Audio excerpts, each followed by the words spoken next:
Dami kong box, oh. Isa mo daw, oh, naisang punta mo! Diyan lang sa palengke, bibili ng ulam at bigas.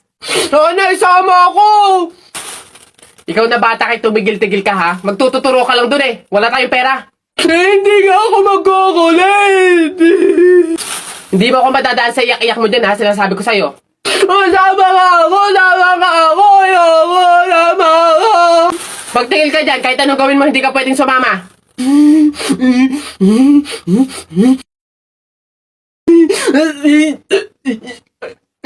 Sige, magbisi ka na doon. Kulit ng batang to.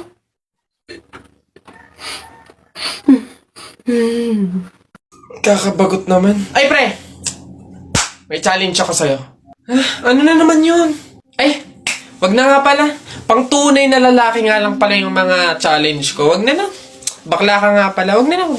Kulit naman, sabing walang bakla dito, tol. Ay, we? Sige nga, duraan mo nga yung hawakan dun sa hagdan. Dali. Ha? Yan. Ang dali-dali lang yan. Minsan hirapan mo naman, ha? Minsan. Dali-dali. Ita mo, ha? Wait lang, ha?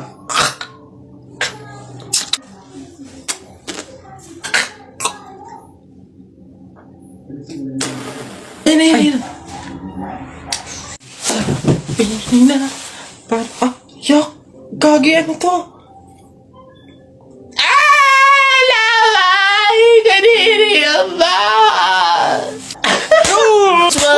One down. Tingnan natin yung iba.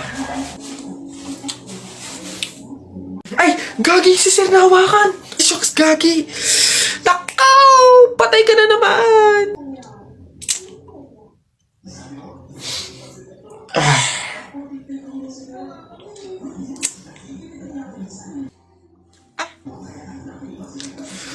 Pumunta kayo sa guidance. Hoy, Jepoy! Bakit? Alam mo, sabi sa akin ni Christian kahapon, takting yun, niyayabang ka ata nun eh. Ikaw daw yung kumuha ng mga itlog ng manok, tapos pinagbabato mo daw, papayag ka nun, tapos sabi sa akin nung isang araw, ikaw daw yung nagsulat ng bototoy dun sa kotse ni Kuya Eman. Papayag ka nun? Kung ako hindi ako papayag dun, sasapakin ko talaga yun. Sinabi niya yun? Nasaan yun? Panapok talaga sa akin yun. Ay, Ayun, Jepoy, niyayabaan ka pa na nung isang araw pa yan eh. Kung ako sa'yo, talaga sasapain ko yan. Yabang-yabang yan sa'yo eh. Hoy, Christian. Ay, Bakit? ano yung pinagsasabi mo, ha? Isang itlog lang naman yung kinuha ko, ha? Tapos yung pototoy dun sa kotse ni Kuya Eman, inutos mo lang naman sa akin yun, ha? Yung yabang mo, kano yung pinagsasabi mo dyan? Ikaw nga umihi ka nga nang naglalakad eh. Tapos pinagbabato mo yung mga bubong dun eh. Yabang neto. Di ko naman sinabi yun. Sinungaling, kakaila ka pa. Sabi mo sa akin nung isang araw, ang asim-asim ni Jepoy, hindi pa nga naliligo, sabi mo. Dahilan ka pa dyan, panapok na lang. Hindi ko naman talaga sinabi yun. Ba't ayayabang nyo, porque dalawa kayo? Hindi ko naman talaga sinabi yun. Ang yayabang nyo, susumbok kayo. Isa, mudawa, mutaruta. Hay! Mga bata kayo, alauna na ng hapon. Magsitulog na kayo. Hala, Nay, di pa ako inaantok eh. Oo nga, Nay, bukas na lang. Ayan. Kaya hindi kayo mga nalaki, puro kayo laro eh. Matulog kayo doon. Sinasabi ko sa inyo kung ayaw nyo mabuntal. Ba yun? Babantayan ko kayo ha. Sinasabi ko sa inyo.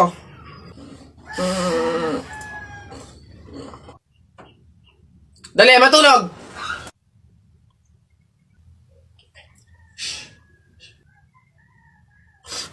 Ay!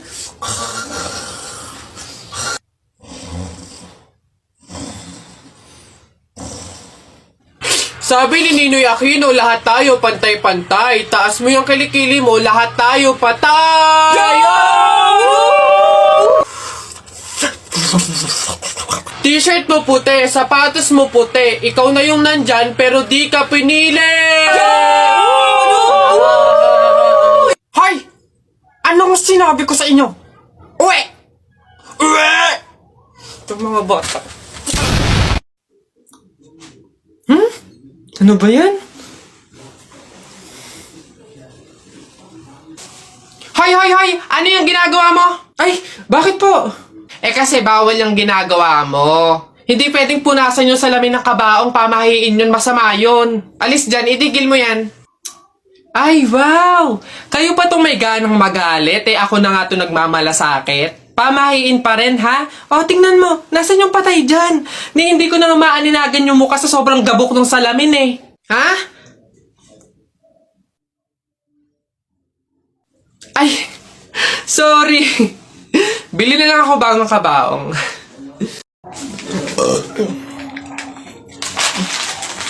Ilan ba nakuha ko?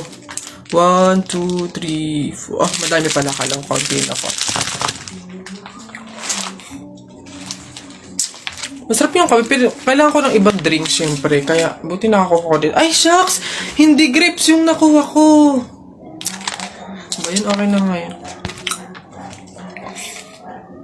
Masarap nung kape, pero feel ko kulang to.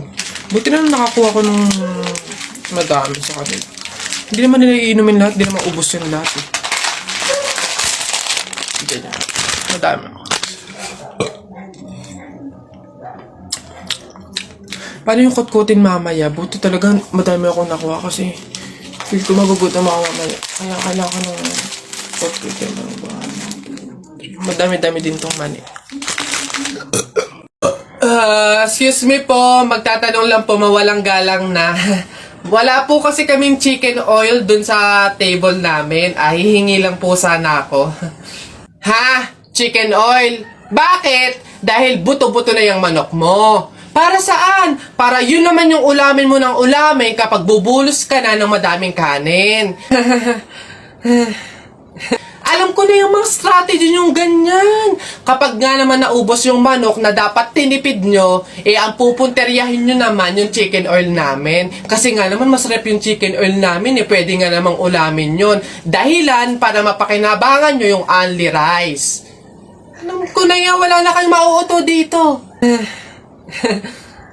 Visit? Akala nyo banu-banu ako, no? Akala nyo hindi ko malalaman yung iba pang mga strategy nyo. Oh, hindi po to chicken oil. Wala po tong lasa. Ay, wow! Ikaw pa tong nag-inarte. Alam mo, kulang pa nga yan eh. Oh, asin. Budburan mo ng asin para magkalasa. Chicken oil, chicken oil. Wala na, ubos na. Uy, pre! Oh, ano na naman? Eto na nga, pre, ikikwento ko. Naniniwala ka ba sa mga pamahiin?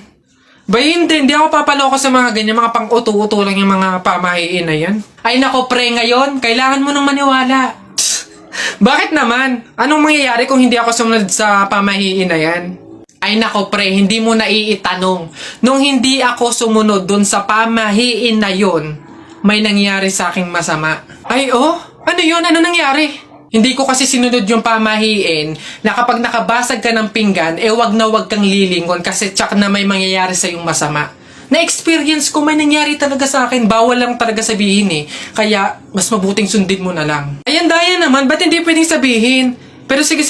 Ano yung pamahiin? Pag nakabasag ako ng pinggan, wag akong titingin sa likod kasi may mangyayari sa aking masama. Sige, noted. Susundin ko yung pamahiin na yan.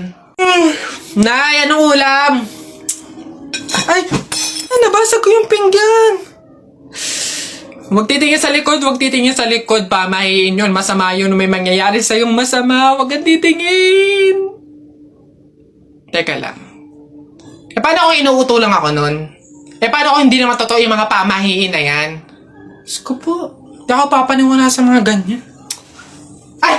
Ano ka? Sorry po! Ikaw na bata ka, humanda ka talaga sa akin. Kasal ko pa yan, oh, tapos binasag mo lang? Ha? Pasok! Garote talaga yung aabutin mo sa akin! Pasok! Magtanda ka yung bata ka. Kaya pala bawal lumingon. May mangyayari ang masama. Maglalayas ako, sakit-sakit ang palo nyo. Buti naman anak, eh makakalipat na tayo ng bahay.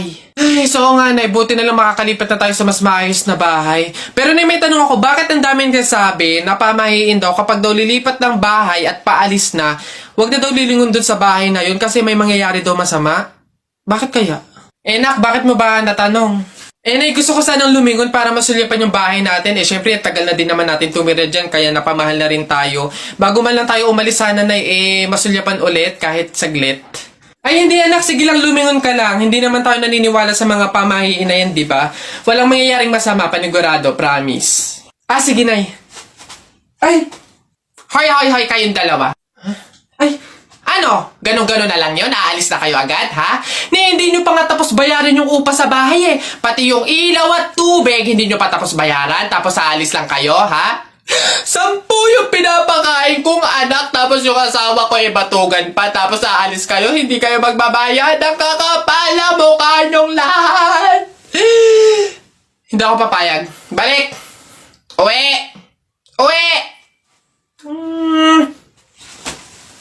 Init. Pabili! Ay, ano yung tutoy? Pabili nga akong soft drinks pa plastic na rin. Salamat. Init. Teka lang.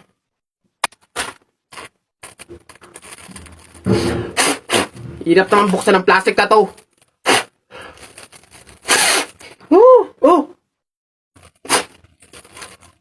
Dahil lang. Hirap kasi buksan ng plastic.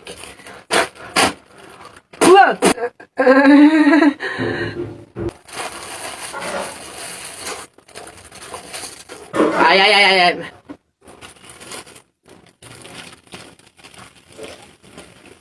Hirap talagang buksan.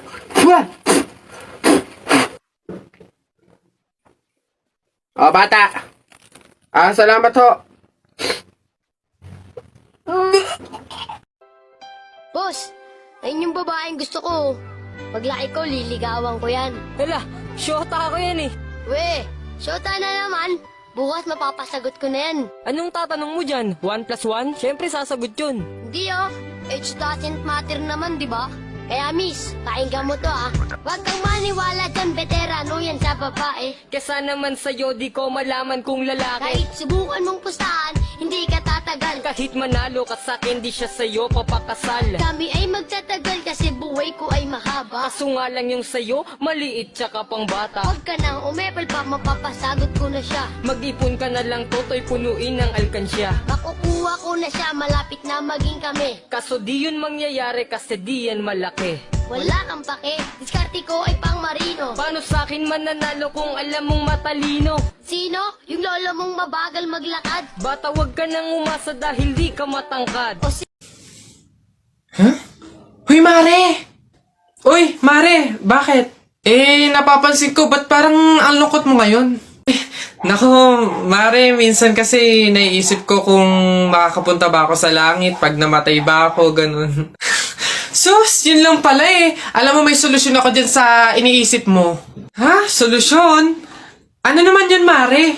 Di ba mahiin? Alam mo, sabi kasi nila, 24 hours daw na bukas yung gate ng langit tuwing Pasko. So, kung sino daw yung namatay ng Pasko, swerte daw yun kasi daw, diretso na daw agad sa langit yun. So, Mare, tara na, let's G. Ha? Aba, sira. Ay, bakit, Mare? Ipatingin mo na yung utak mo. Hello, babe. Hoy, napatawag ka. Anong meron? Ayain mo ba akong gumala, kumain, mag-shopping? Babe, ang lungkot ko kasi ngayon eh. Dami kasing problema. Tatanong ko lang sana kung pwede mo akong samahan ngayon. Go lang! Basta libre mo ako ng pamasahe tsaka pagkain. Di ba? Siyempre sinamahan kita eh. Okay na yun. Okay, sige. Sige. See you. Hoy guys! Miss ko na kayo! Miss you na din guys! Sa true! Kita-kita naman tayo, nood sine, ganun. Busy pa ako sa work eh. Same, busy din sa work. Pero kung libre mo, why not? Joke! Sige. Libre ko na kayo. Ay, hindi na pala ako busy. Go lang! Sagot mo naman pala eh. Oo nga, sana sinabi mo agad, di ba? Ganun ba talaga dapat? Yung kailangan ko munang maglabas ng pera bago ko sila makasama at maramdaman sila sa tabi ko.